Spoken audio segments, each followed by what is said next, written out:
билим берүү министринин өкүлү. Ушул 9 мектеп үчүн куруп берген үчүн Орус өкмөтүнө албетте рахмат. Жалпы канча каражат алып атабыз? Жалпы азыркы күндө 400 миллиондон 450 миллионго чейин деп каралып атат. Бул грант негизинде болот. Эмне үчүн так баасы жок. Сом доллар белгилеп өтсөңүз. Доллар, кечирип коесуңар. Доллар. Жанакы долбоордук сметалык документтер даяр болгондон кийин так баасы аныкталат. Чоң рахмат. Кыргызда жакшы сөз бар. Белекке берилген аттын тишин сынабайт деген. Бирок ушул 400 миллион, 500 миллион долларга биз 9 мектеп курабызбы? Албетте жанагы бассейндер менен болот, шарт аябай жакшы болот. Эл аралык стандартка жооп берген мектеп деп атабыз да. Бирок 400-500 миллион долларга 9 эле мектеп курабызбы? 30 мектеп куруп койсо болот го? Бул мектептер 26 000 чарчы метр болот. Сиз айткандай 2 актовый залы болот, отдельно стадиону болот, 2 спорт залы ичинде 2 бассейни болот.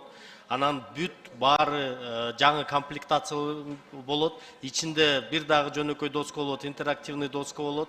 Бүт лабораториялар, STEM предметтерин лабораториялары обеспеченный болот. Полный ушундай комплектация менен мектеп. Жок, ошондо дагы бир мектеп эмне бир 50 миллион долларга курулабы ошондо? Бул акыркы смета эмес, Жанар Кубанович. Себеби дегенде азыр ратификацияны макулдашуу мыйзам долбоору өткөндөн кийин анан кийин тагданы аныкталат.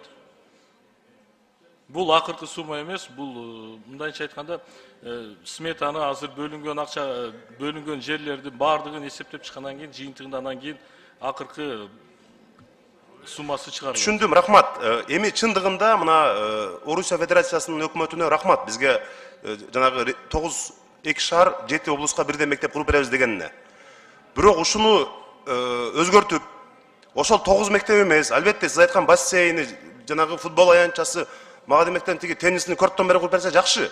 Бирок мен таң калып атам да, ушу 9 мектепке кантип 500 миллион долларга жакын акча корошу мүмкүн. Ушуну көбөйтүп бир жок дегенде бир 20 мектеп кылып койбойлубу анда? 20 мектеп кылып коелу анда. Бир эмес, ушу ар бир облуска 2ден 3төн мектеп курулсун. Ошону ойлонбойсуздарбы? Карап көрүңүздөр, грант берүүчүлөр менен сүйлөшүп туруп, чын эле кымбат эми 400 миллион, 500 миллион долларга 9 мектеп курабыз десек болбойт го? Эске алабыз.